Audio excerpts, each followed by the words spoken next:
Muy buenas noches, bienvenidos a su canal De Cerca, Periodismo Independiente. Hoy estamos en el programa Conversando en viernes, como todos los viernes a esta hora, 7:30 de la noche. Y hoy nos acompaña el doctor y profesor Manuel Rodríguez Becerra. Él es ingeniero industrial de la Universidad de los Andes, tiene un bachelor en administración de la Universidad de Oxford y actualmente es profesor titular de la Facultad de Administración de la Universidad de los Andes, a la cual ha estado vinculado desde hace muchos años. Él ha sido gerente y director del INDERENA y después de los creadores del Ministerio del Medio Ambiente y el primer ministro del Medio Ambiente bajo el gobierno de César Gaviria Trujillo. No me alargo más, doctor Manuel, en todas sus publicaciones y títulos y todo eso, porque yo quiero que entremos en los temas. ¿Cómo ha estado, doctor Manuel? Bienvenido y muchas gracias por acompañarnos en esta noche. Bueno, muchas gracias por haberme invitado a este programa. Y bueno, ahí, ¿cómo me ha ido acá en el confinamiento? Sí, todavía, claro, claro. Y trabajando desde casa, me imagino. Sí, he salido en 14 meses, he salido 3 veces de la casa. Miércoles, claro, claro. Bueno, doctor Manuel, un poco cuéntenos a partir de su propia formación, algunos detalles que valga la pena y sobre todo cómo llega usted a ser director del INDERENA. Bueno, en parte por el azar y en parte por muchas cosas en la vida son asuntos del azar. Sí, señor. Realmente yo había estado vinculado a la universidad, o siempre he estado vinculado a la Universidad de los Andes. Entre otras, fuimos buenos amigos y compañeros con César Gaviria en la universidad. Fui decano de Artes y Ciencias, que es una facultad en los Andes que incluye o incluía, porque ya no existe, todos los departamentos de Ciencias Sociales y todos los departamentos de Ciencias Naturales y Exactas.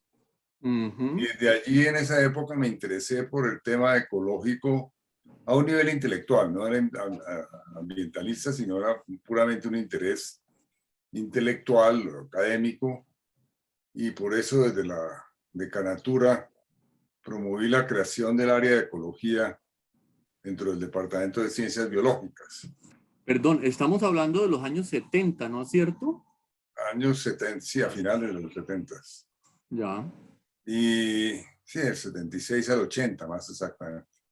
Y Mm. posteriormente, cuando fui vicerrector académico de la universidad, también promoví algunas actividades que tenían que ver con el medio ambiente.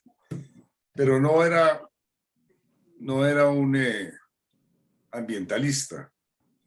Y cuando César Gaviria subió pues fue elegido presidente, él me ofreció ser director del ICFES. Y yo inmediatamente le respondí que no. Entre otras cosas, yo le había mandado un memorando a él sobre reorganizar la educación superior en Colombia. Y unos días después me ofreció el INDERENA. Por eso es que digo que hay cosas del azar. Y yo le pregunté que por qué me ofrecía el INDERENA y me dijo, porque usted fue decano de una facultad en la cual tenía todos estos departamentos y todos los profesionales que hay dentro del INDERENA corresponden a antropólogos, biólogos, sociólogos, etc. Y además usted estuvo en la misión de la reforma del Estado colombiano del presidente Barco, que fue una misión muy importante, que trabajó con muchos recursos y parte de sus recomendaciones fueron incorporadas después en el gobierno de Gaviria con todas las reformas que incorporó. Y entonces ahí fue que entré al INDERENA y desde ese momento, que fue el año, que fue en septiembre de 1990, no he hecho ninguna otra cosa distinta a dedicarme al medio ambiente. ¿Cómo no? Pero en el gobierno de Virgilio Barco, ¿usted tenía también algún puesto que tenía que ver con medio ambiente? No, en absoluto. No. En absoluto, pero sí admiro mucho el gobierno de Barco en el sentido de que fue un gobierno clave para el medio ambiente. No, sin duda Barco generó bueno, de hecho declaró los grandes resguardos indígenas y los grandes parques nacionales de la región amazónica. Ujú. en una forma muy visionaria. Y también discutió durante su gobierno, comenzó a considerarse la reforma del sector ambiental. Y justamente cuando el presidente Gaviria me nombró director de INDERENA, me dijo, yo lo nombro a usted además porque quiero, para mí, una de las prioridades va a ser el tema medioambiental, porque antes de posesionarme visité a diferentes jefes de Estado y es claro que hay dos grandes prioridades en el mundo, el medio ambiente y la apertura económica. Fíjense ustedes, dos grandes prioridades de alguna manera en conflicto. Sí, Y sí. viene la conferencia de Río de Janeiro sobre medio ambiente y desarrollo, que fue la conferencia más importante que ha habido en la historia de la cuestión ambiental y desarrollo. Y quiero que usted también participe muy activamente en eso. Y quiero que usted además lidere el proceso de reforma del sector ambiental en Colombia que se requiere. Y justamente desde que entré al INDERENA comencé a coordinar todo el proceso de la reforma ambiental en Colombia, que incluyó el Ministerio del Medio Ambiente y el SINA, pero también en ese momento estaba reunida la Asamblea de la nueva Constitución, la Asamblea Sí, señor. Constitucional, Hace y desde, 30 años exactamente.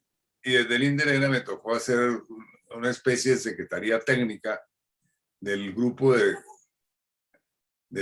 miembros de la Asamblea que se ocuparon del medio ambiente. Entonces, yo estuve incorporado, fíjese usted, por eso es que digo, son los azares de la vida. Ujú. Tres procesos se me alinearon los astros, como dice. Uno, coordinando la reforma del sector ambiental en Colombia. Dos, participando activamente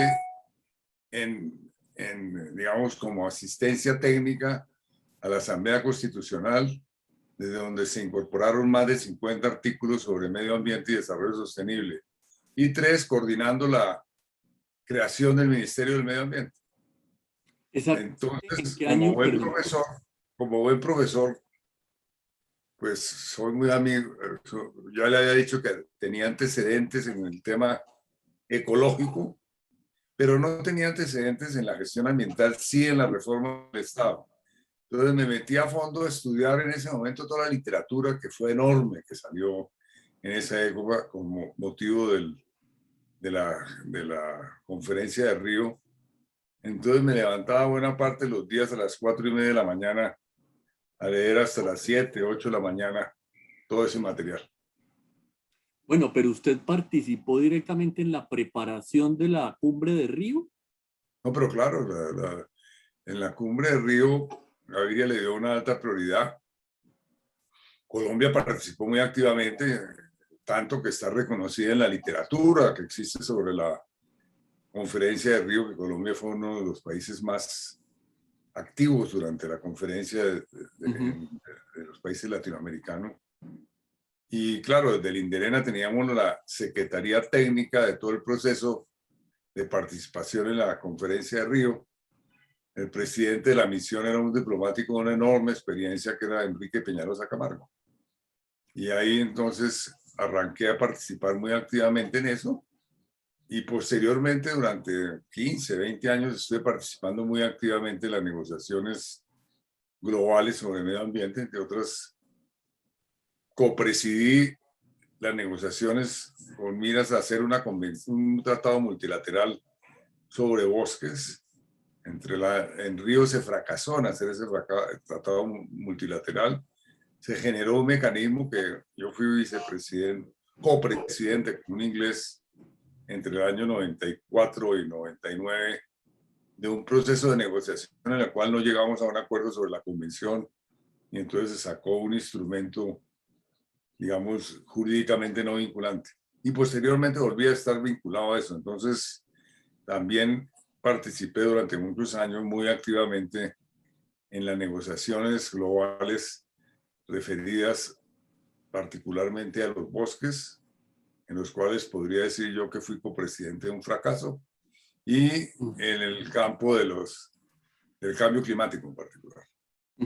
Doctor Manuel, pero ¿qué destacaría usted de la gran cumbre de Río de Janeiro en ese momento, como los grandes retos de esa cumbre?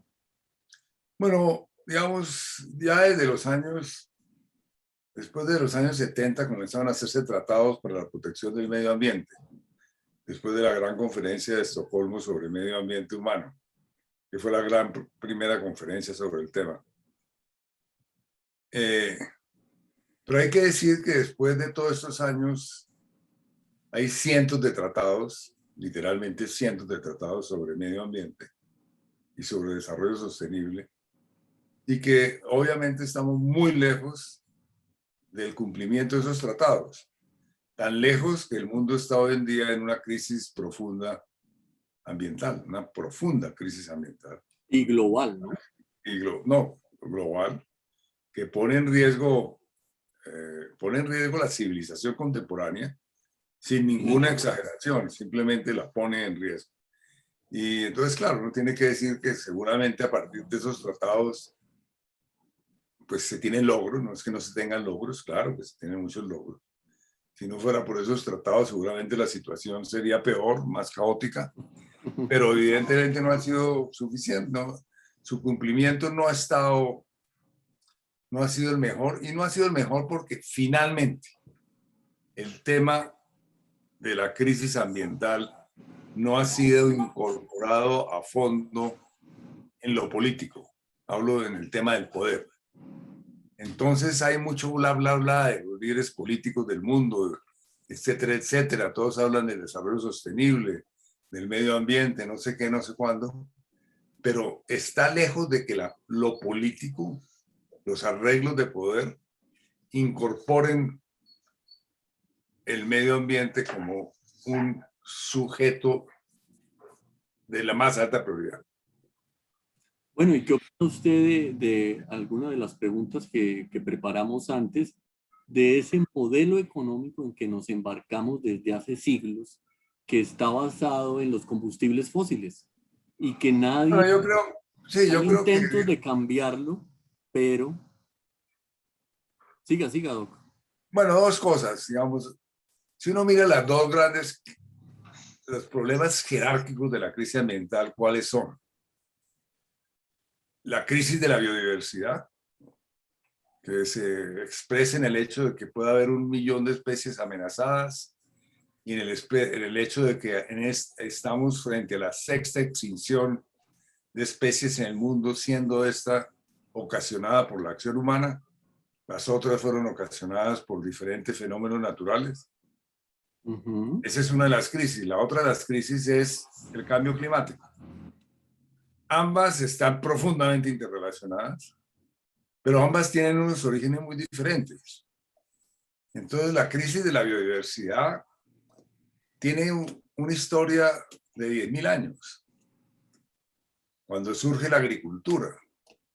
Y con el surgimiento de la agricultura comienza a ejercerse una presión sobre los ecosistemas naturales para transformarlos en sitios de cultivo, lo que implica obviamente la tala de árboles, secar humedales, etcétera, etcétera.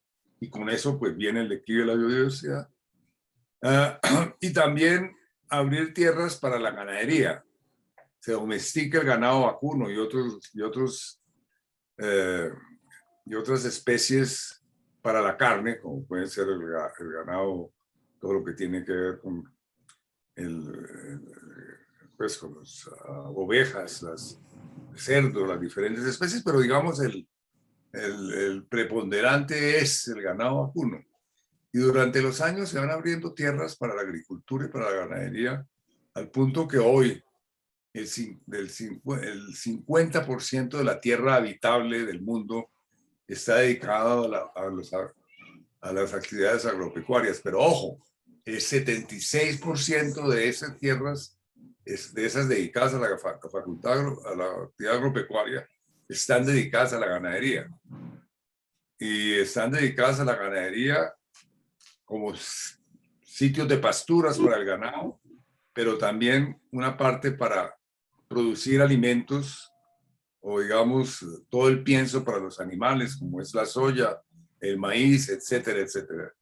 Entonces, de alguna manera, en el caso de la biodiversidad, el hombre el Homo sapiens domesticó unos animales y los llevó por todos los continentes, tumbando monte, como se diría, para darle espacio al ganado bovino, Y fíjese usted que es muy interesante ver cómo en el Holoceno, cuando comienza todo el tema, cuando surge la agricultura, digamos, menos del 1% de los mamíferos eran las especies originarias del ganado bovino. Hoy en día todo el conjunto, todos los mamíferos, era menos del 1% de todos los mamíferos. Hoy en día los mamíferos son el 6% de la ganadería. Entonces, de alguna manera, entre el crecimiento de la población del Homo sapiens y el crecimiento de la población bovina, arrinconamos la biodiversidad. Entonces, por eso yo siempre estoy muy en desacuerdo cuando hay todas esas afirmaciones de que fue el modelo económico capitalista el que destruyó la biodiversidad.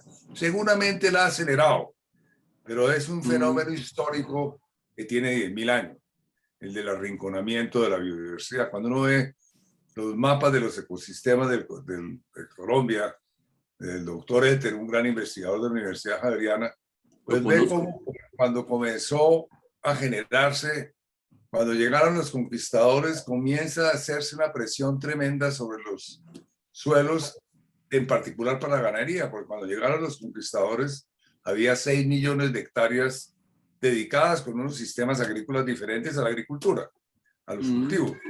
Más o menos se calcula. Hoy en día hay 7 millones, ¿no? O sea, no es mucho más dedicados a los cultivos, ¿no? A grosso modo. Mientras que hay 34 millones de hectáreas dedicadas a la ganadería, que obviamente en la época precolombina no existían. Sí. Entonces ese es el gran tema de la biodiversidad. El caso del cambio climático es una cuestión un poco del azar también. Porque pues se inventó la máquina de vapor, se inventó el motor de combustión de Otto, etcétera, etcétera, se ensilló la energía.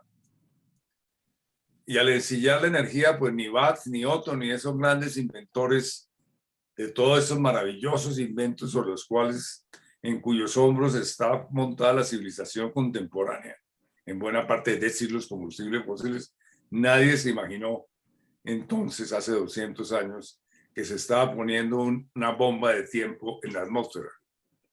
Y claro, seguramente el sistema capitalista y el sistema económico aceleró más el tema, aceleró más los combustibles fósiles, pero tarde que temprano, incluso si hubiera habido otro sistema económico, se hubiera presentado el problema del cambio climático. Obviamente, claro que sí, el modelo económico actual, y en particular ese que maximiza las ganancias al extremo, que es lo que es el modelo neoliberal, pues evidentemente ha agravado el problema, no cabe la menor duda. Y obviamente se necesita una transformación del modelo económico si se quiere resolver el tema, la crisis ambiental global, que es también la misma crisis ambiental de América Latina y de Colombia. Y además, para resolverlo, entre otras cosas, también hay que desterrar la inequidad, porque son dos temas muy relacionados, la inequidad y la concentración de la riqueza con el deterioro ambiental. Entonces, habrá que transformar paulatinamente el modelo económico, eso no es una cuestión de la noche a la mañana, pero evidentemente en el tema del cambio climático tenemos un plazo tan corto que no hay allí tiempo realmente de transformar profundamente el modelo económico, sino hay que ir buscando la descarbonización de la economía a través de diferentes mecanismos. Y bueno, ahí estamos. ¿Sí? Bueno, una figura como la de Greta Thunberg, ¿a usted qué le significa o qué le llama la atención? Bueno, yo creo que me llama la atención de que yo creo que representa una nueva ética, ¿no? Una nueva ética de la relación de la sociedad con la naturaleza. ¿No? Digamos, la ética que ha existido hoy en diferentes religiones, en diferentes ideologías es el dominio del hombre sobre la naturaleza, ¿no? Que está expresada en la religión cristiana en el hecho en esa visión de decir, Dios creó el hombre a su imagen y semejanza y le entregó, digamos, la naturaleza para su bienestar, de alguna manera, ¿no? Para decirlo, digamos, en forma coloquial, para que haga con ella lo que quiera en su beneficio. Eso fue lo que aprendimos nosotros en los colegios católicos, ¿no? Que es una visión distinta a la de San Francisco de Asís, en la cual reconoce parte del reconocimiento del valor intrínseco que existe en todas las formas de vida. Y esa es justamente la visión que hay en la encíclica Laudato Si del Papa Francisco. Él dice, yo me aparto de la visión predominante de la naturaleza al servicio del hombre y adopto la visión de San Francisco de Asís de la interpretación de la Biblia, etc. Y de ahí parte el Papa con una encíclica maravillosa en la cual claramente hace una crítica muy dura y muy radical al sistema económico y tecnológico vigente, y a su vez plantea un desarrollo sostenible a partir de esa crítica y a partir de la mejor ciencia disponible sobre el tema del cambio climático y la biodiversidad. Algunos de los oyentes estarán pensando que yo soy un beato, un camandulero. No, yo no soy un católico practicante, estoy lejos de serlo, pero tengo que reconocer reconozco que el documento más importante que ha sido escrito por un líder político o un líder espiritual sobre el estado del desarrollo en el mundo y sobre la crisis ambiental y social en la encíclica Laudato Si, porque obviamente allí el Papa trata en forma integral los dos temas y adopta la noción del desarrollo sostenible, pero adopta la noción del desarrollo sostenible que denominaría el gran pensador latinoamericano Gudinas como desarrollo sostenible fuerte y no desarrollo sostenible débil, como puede ser el de los objetivos del desarrollo sostenible. Que son de las Naciones Unidas, ¿no? Así es. Y que es una cuestión positiva, pero obviamente uno no puede esperar que de las Naciones Unidas se propenda por un cambio en el modelo económico, porque obviamente hay demasiados intereses atravesados. Entonces, claro, los objetivos del desarrollo sostenible es una política para acercarse hacia el desarrollo sostenible, que es un concepto muy fuerte, es un concepto que ya está instalado en el mundo, que es un concepto que fundamentalmente significa que se reconocen los límites fijados por la naturaleza al desarrollo social y ambiental, pero al desarrollo económico y social. Parte de la segunda ley de la termodinámica, la cual dice que un subsistema no puede crecer más allá de los límites que le impone el sistema al cual pertenece. Y obviamente el sistema económico es un subsistema del sistema social y ese a su vez es un subsistema de la biosfera. Y la biosfera impone unos límites a esos dos subsistemas, que es lo que se ha desconocido con el modelo económico predominante que aboga por el crecimiento indefinido. Obviamente el crecimiento indefinido no es factible y si insistimos en él, pues estamos poniendo en riesgo la civilización contemporánea.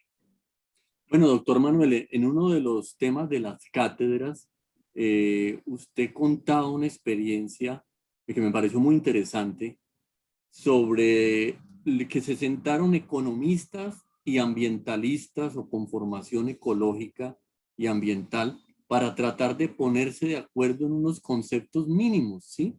Y tratar de llegar a acuerdos. ¿Cómo fue esa experiencia? Siendo dos formaciones diferentes y de pronto irreconciliables. ¿Usted se refiere a la cátedra de repensar el futuro en América Latina? Sí, señor. Alternativas podemos contar un poquito de qué se trata antes de Sí, es una cátedra que creamos desde el Foro Nacional Ambiental en la alianza con FESCOL, que se denomina Repensar América Latina y el Caribe, alternativas para la transformación social ecológica.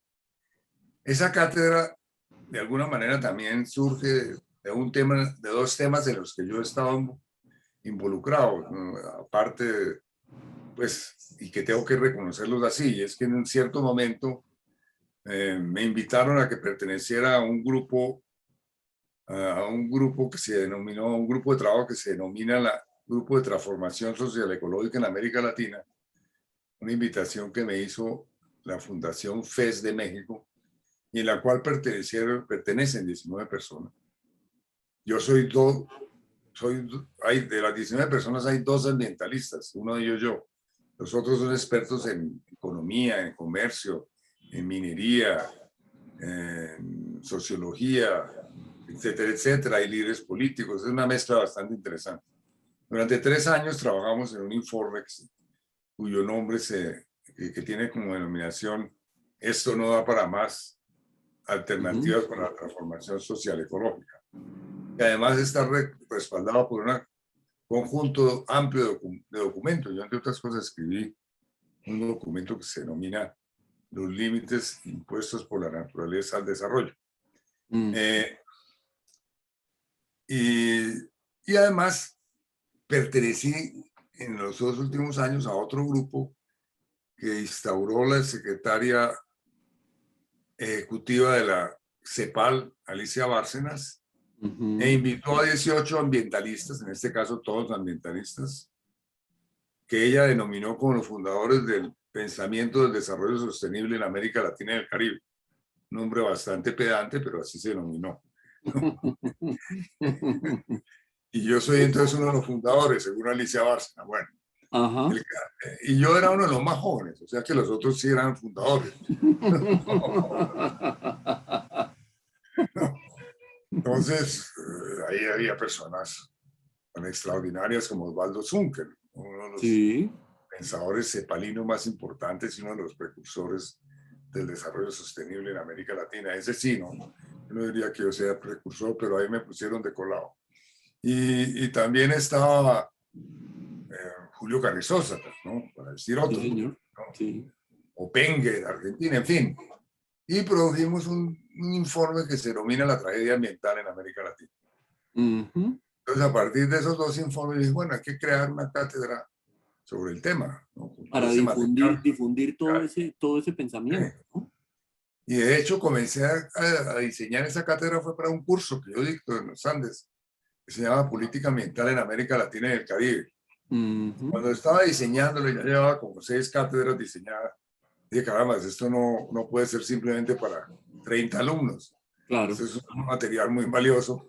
Y le propuse al Foro Nacional Ambiental que presido que hiciéramos una cátedra, y entonces ahí se creó la cátedra. Esta cátedra que consta de 13 sesiones y que a grosso modo, bien, hay una cátedra sobre algún tema latinoamericano y en la correspondiente al colombiano. Por ejemplo, hace 15 días tuvimos la cátedra sobre el futuro de la agricultura en América Latina. Muy interesante. Y el jueves pasado tuvimos la cátedra, el miércoles pasado tuvimos la cátedra sobre la agricultura, el futuro de la agricultura en Colombia. ¿Por qué eso así? Porque realmente no hay que pensar que el caso colombiano es excepcional en América Latina. La crisis ambiental en América Latina tiene unos comunes denominadores, un común denominador. Y en cada país hay unas cosas que son propias. Entonces, lo más lógico es mirar primero el caso de América Latina y luego el caso de Colombia. Y a partir de todo este material del grupo de trabajo de la transformación social ecológica, ahora hay un libro que se denomina "Esto no da para más". Quiere decir que el modelo económico no da para más hacia la transformación social ecológica, y no sé cuántos documentos. Entonces, los oyentes de este programa que quieran ver la cátedra la pueden ver. Ahí en la página web del Foro Nacional Ambiental encuentran un sitio que se llama la Cátedra para Repensar América Latina, y allí encuentran muchas cosas, entre otras los videos de todas las cátedras que ha habido hasta el momento, que ya ha habido 10. Y encuentran todo el material bibliográfico de soporte de cada cátedra. Entonces, es una gran oportunidad para quien no conoce el tema y es una gran oportunidad para quien lo conoce y quiera fortalecer su conocimiento. Porque claramente el tema ambiental y el desarrollo sostenible es muy complejo. Sí, Y sí. entonces en esa cátedra se enfrentan todos los grandes problemas, el problema del cambio climático, el problema de la biodiversidad, o la crisis de la biodiversidad, pero igualmente las principales salidas para la crisis del cambio climático, para la crisis de la biodiversidad, para la crisis que tiene que ver con el agotamiento del suelo, para la crisis que tiene que ver con la escasez de agua hacia el futuro, para la crisis que tiene que ver con la pérdida, con la desestabilización del ciclo de nitrógeno y fósforo, etcétera. Y ahí ven no solamente el diagnóstico, sino las posibles salidas al problema. Bueno, vamos a hacer una pequeña pausa, doctor Manuel. Estamos más o menos en la mitad del programa para darle nuestros créditos a los patrocinadores de este espacio, la tienda del libro de aquí de Buga, en la calle Sexta 1123. Aquí está uno de los últimos textos del doctor Manuel Rodríguez Becerra, Nuestro planeta, nuestro futuro, ¿sí? Este salió en el año 19, ¿no? Sí, en el 19. 2019. Justamente. Pertenece a Debate y está editado por Penguin Random House Mondadori, ¿sí? Es un libro que yo recomiendo, pero no de lectura, es un libro de estudio. Usted le puede hacer una primera lectura, pero la segunda o tercera lectura, como diría nuestro amigo Jaime García Mafla, deben ser de estudio, de subrayado y de toma de notas. Es un verdadero libro de estudio, es el primero que recomendamos. Y el segundo que recomendamos en el programa de hoy, El planeta inhóspito, de David Wallace Wells, La vida después del calentamiento, que no sé, doctor Manuel, si usted quiera comentar algo. A mí me ha parecido un libro muy técnico, pero muy bien escrito, muy profundo, muy riguroso, con mucha bibliografía, un soporte bibliográfico estupendo, pero deja la sensación de tristeza. No sé si a usted, de tristeza, incluso de depresión, por las perspectivas del futuro de nuestro planeta azul. No sé si usted me acompañe en esa idea que me ha dado. No lo he terminado de leer precisamente por eso. Empiezo un capítulo y ya me voy como bajando de nota, entonces tengo que dejarlo para otro rato después. Y en el libro del doctor Manuel ya llevo la segunda leída, la segunda como libro de estudio, ¿sí? No es un libro de lectura, vuelvo y lo repito.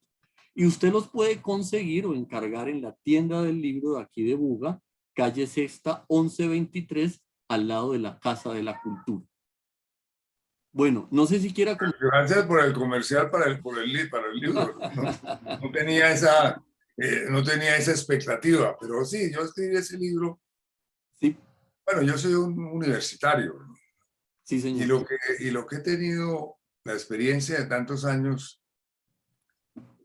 con diferentes grupos de interés, con presidentes de empresa, con estudiantes de pregrado, con estudiantes de posgrado, es que en general hay una falta de comprensión sobre la crisis ambiental que vive el planeta. Sí, señor. Y entonces esa falta de comprensión lleva con frecuencia o a ignorar el problema, o a omitirlo, o estigmatizarlo, etcétera, etcétera, ¿no? Sí. Ahora, esa falta de comprensión tiene que ver con el hecho, obvio para mí, pero no obvio para todo el mundo, que la crisis ambiental, sus orígenes y sus formas de solución son complejas, son de una enorme complejidad. Sí, señor. Entonces, si uno quiere entender el tema, como se dice, tiene que estudiarlo. Eso no es como leer una novela, no, tiene que estudiarlo. No. O no Eso es a sí. partir de unos artículos en El Tiempo, El Espectador o Semana. No, No. eso no sirve para nada. Sirve eventualmente para sensibilizarse.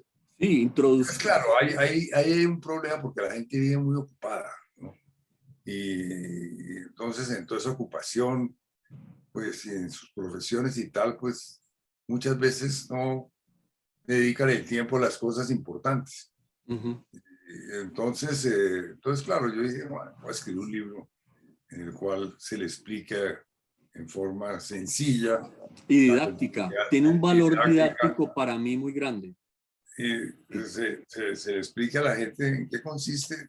Primero, cuáles son los orígenes del tema, cuáles son los riesgos que existen hacia el futuro, pero con mucho interés decir, estas son las posibles soluciones, estas son las posibles salidas. Las Entonces, la alternativas. primera parte del libro se dedica a la crisis del planeta, con alusiones a Colombia, obviamente, y la segunda parte se dedica a las soluciones en particular de Colombia, con alusiones al planeta. Entonces, porque claro, no, el tema del libro de Wallace yo creo que es útil en el sentido de que muestra los escenarios del desastre si no somos capaces de superar esta crisis. A mí personalmente me interesaba mostrar el problema, los orígenes del problema y sus posibles soluciones. Y en la cátedra de la cual estamos hablando, básicamente tiene el mismo libreto, digamos. Es muy parecido el libreto de la cátedra al libreto del libro.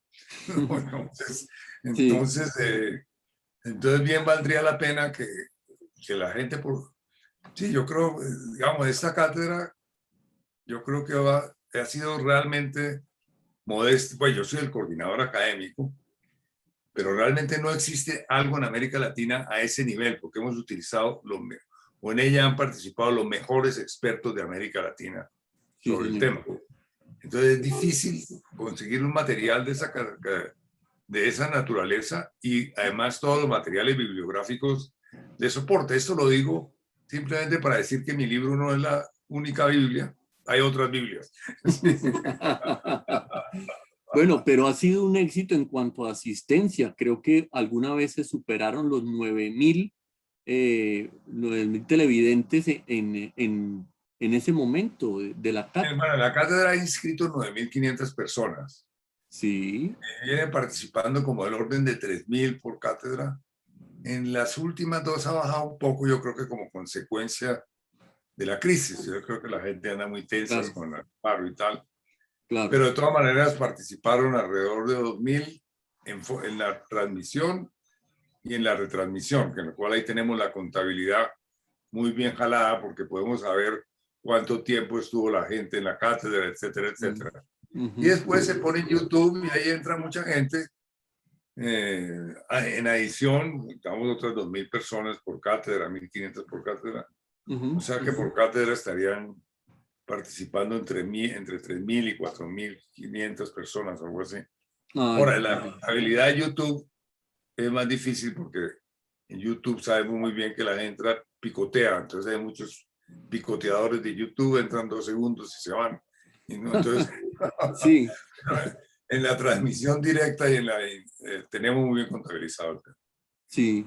Bueno, aterrizando ya en la parte final, doctor Manuel, ¿cuáles serían los problemas y las alternativas de nuestra situación ambiental en Colombia? Aterrizando bien en lo que estamos... No, fíjese usted que ahora que estamos en el paro, voy a decir una cosa que a mucha gente no le va a gustar. Hay un comunicado de un grupo amplio de organizaciones ambientalistas muy respetable con motivo del paro. ¿Salió cuándo? Salió hace como 3 días o algo así. Y hay unas 8 peticiones centrales. Yo digo que una de las únicas peticiones que habría que hacer es asegurar que el gobierno nacional, el gobierno de Duque y los gobiernos posteriores cumplan con el compromiso que ha adquirido el gobierno de Duque en relación con la reducción de gases de efecto invernadero de aquí al año 2030. El presidente Duque ha comprometido al país en una reducción del 51%, que es una de las reducciones más ambiciosas de cualquier país en desarrollo. Muchos de los oyentes dirán, eso es puro cuento, no sé qué, no. Eso no es como ir a Zipaquirá a hacer una oferta de que va a ser una plaza de mercado, no. Eso es en serio, porque cuando se adquiere ese tipo de compromiso, que Colombia lo va a adquirir oficialmente en la reunión de cambio climático en noviembre de este año en Glasgow, pues hay que presentar no solamente la meta, sino además los medios para para alcanzarlo. Para lograrla, sí. Y eso, si Colombia en estos 10 años cumpliera con esas metas que esperamos que sea así, sería la política ambiental más ambiciosa de la historia de Colombia. Pero a nosotros, a los ciudadanos, lo que nos corresponde es hacer una veeduría para que el gobierno lo cumpla, para que este gobierno cumpla lo que tenga que cumplir en el año y medio que le queda, y para que los otros dos siguientes, los otros dos gobiernos siguientes, de aquí al 2030, del 22 al 2030, cumplan esos compromisos. ¿Qué significa cumplir con ese compromiso? Significa muchas cosas. Reducir sustancialmente la deforestación. Llevar la deforestación neta a cero. Seguramente la deforestación del bosque natural llevarla a cero no es posible, pero en la parte que no sea posible habría que compensarla con restauración de bosques y con reforestación. Implica también hacer una reforestación masiva. Entonces, esos dos objetivos, de detener la deforestación y hacer restauración y reforestación masiva, claramente se van de frente contra el mayor problema ambiental que tiene Colombia, que es la deforestación. Y que es por la deforestación que tenemos la mayor pérdida de diversidad biológica en el país, siendo Colombia el segundo país más rico en biodiversidad. En segundo término, entonces, cumpliríamos o contribuiríamos a la mitigación del cambio climático global. Hay que recordar que América Latina y también Colombia, más del 55% de las emisiones de gases de efecto invernadero de estos países provienen de la deforestación y de las prácticas agrícolas. Entonces, nuestra agenda en buena parte está ahí. Muy bien. Entonces, cumplir eso es bien complejo, pero si lo cumplimos, acabamos solucionando el mayor problema ambiental de Colombia y simultáneamente contribuyendo a la mitigación del cambio climático y también contribuyendo a la adaptación al cambio climático. ¿Por qué? Porque en la medida en que se reforeste y se restauren bosques, vamos a proteger mejor las cuencas hidrográficas, etcétera, etcétera, y de esa manera ser más resistentes o resilientes, como se dice, a las embatidas del cambio climático. Para comenzar con eso. Y en segundo lugar, implica también una transición hacia las energías renovables no convencionales. Colombia pues tiene la bendición de que el 80% de su energía eléctrica procede de hidroeléctricas. Para muchos ambientalistas eso es un horror, porque las hidroeléctricas tienen muchos problemas desde el punto de vista ambiental, pero yo creo que en balance es una bendición para Colombia y para otros países de América Latina, y eso es un caso único en el mundo, que dependan tan fuertemente hoy en día las hidroeléctricas, en comparación con países como China o Estados Unidos, que más del 60% de su energía eléctrica es producido por termoeléctricas, es decir, quemando carbón, gas, etcétera, etcétera. Sí. Entonces también hay que hacer pero también hay que entonces hacer una sustitución pues que el crecimiento de la energía eléctrica, de la oferta de energía eléctrica que queremos crecerlo, sea fundamentalmente basado en energías no convencionales, es decir, en energía fotovoltaica, en energía eólica, etcétera. Este gobierno, hay que reconocerlo, que hizo una subasta muy exitosa sobre el tema de las energías no convencionales y que al final el gobierno se habrá multiplicado por 10 la capacidad de Colombia en el tema de energías no convencionales. También debo advertirle a los oyentes que yo no voté por Duque, ¿no? Pero, yo tampoco, doctor Manuel. Tranquilo. Pero uno tiene que reconocer, como Colombia está tan polarizado, entonces la gente no reconoce nada. Yo ya he hecho 2 reconocimientos a Duque en este programa. Uno, el tema de su compromiso de comprometer a Colombia con el 51%. Sí, de los gases de efecto invernadero. Con el gobierno anterior, cuyo compromiso era el 20%. Oh. Y ahora le estoy diciendo que en parte del cumplimiento de ese compromiso lo hizo bien el campo de las energías Renovables. renovables no convencionales. Del paro dicen, vaya inmediatamente Colombia a las energías no renovables no convencionales, digamos el grupo del paro, etcétera, etcétera. Pues eso no es posible de la noche a la mañana. Ya el hecho de que sea multiplicado por 10 en este periodo y los gobiernos próximos van a tener que hacer compromisos muy fuertes para poder cumplir con el compromiso, con el acuerdo, pues con las metas que hemos fijado para el Acuerdo de París de Cambio Climático. Bueno, entonces, doctor Manuel, el tiempo se nos va a acabar, lamentablemente, pero esperamos tenerlo en otra ocasión aquí en el programa, ¿sí? Si usted no tiene problema, y agradeciéndole su generosidad. Bueno, muy bien, yo creo que ha sido hemos barrido muchos temas. Sí, muchas gracias por la entrevista. Pero sí quería hacer énfasis en eso. Si algo tenemos que exigirle a este gobierno es que cumpla con lo que se ha comprometido, ¿no? Que no sea, como lo he dicho yo en 2 columnas, mucho ruido y pocas nueces, sino que sean muchas nueces y poco ruido. Y eso que no hablamos del Tratado de Escazú, que estamos en mora de aprobarlo en el Congreso, y ya pues como uno de los requisitos para ordenar un poco todo el trabajo, no solamente de los líderes ambientales, sino de todo el ordenamiento a nivel ambiental del país, ¿no?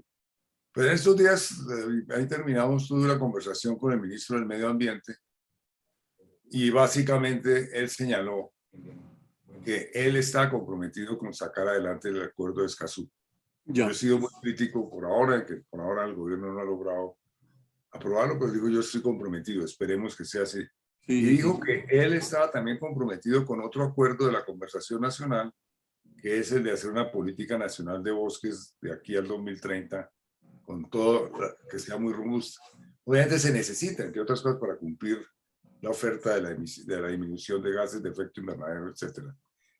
Y reconoció que habían sido lentos, le dije, sí, han sido demasiado lentos, ojalá que le metan el acelerador. Sí, señor. Bueno, doctor Manuel, muchísimas gracias. Muchas gracias a ustedes, muy amables. Bueno, con mucho gusto. Que esté muy bien. Programa, gracias doctor Manuel, lo mismo. Este ha sido su programa Conversando en Viernes en el canal de Cerca, Periodismo Independiente, a las 7:30 de la noche todos los viernes. Muchísimas gracias a nuestros televidentes, a la gente que nos ha estado viendo en directo, a los que los van a ver después, no solo en Colombia, sino en distintas partes de América Latina y del mundo. Una feliz noche y un feliz fin de semana.